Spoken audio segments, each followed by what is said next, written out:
ඔයාලට මම පොඩි දෙයක් කියන්න තමයි හදන්නේ. ඔයාලගේ ගෙදර බෙන්ඩරේ තියෙනවනේ. බෙන්ඩර් හදිසියේ හිටපු ගමන් කරන්ට් එක එන්නේ නැතුව ගියොත් ඔයාලා බෙන්ඩරේ ගලවන්න. ගලවලා බලන්න මෙතන තියෙනවා ඕවර්ලෝඩ් ස්විච් එක.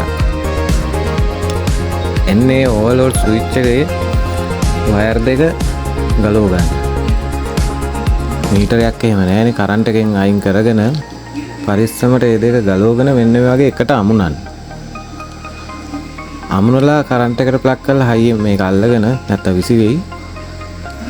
අල්ලගෙන ස්විච් එක දාලා බලන්න. වැඩ කරනවා නම් මෙන්න මේ ඕවර්ලෝඩ් ස්විච් එක ගෙනල්ලා දාලා හදාගන්න. මේ වගේ පොඩි දෙයක් සාමාන්‍යයෙන් ගෙදරදී කරගන්න පුළුවන් ඔයාලට.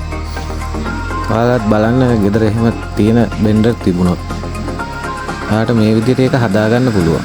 මොන හරි වැඩක් කර ඉන්න ගමන් නැවතුනොත් හදිසියක් නම් කම්බියක් දාලා වැඩ කරනවා. එහෙමට ඒ විදිහට බෙන්ඩරේට හොඳ නැහැ. එහෙම වැඩ කරන්නේ නැත්නම් විතරක් ඔයාලා රිපෙයාර් කරන තැනකට ගෙනහිල්ලා හදාගන්න.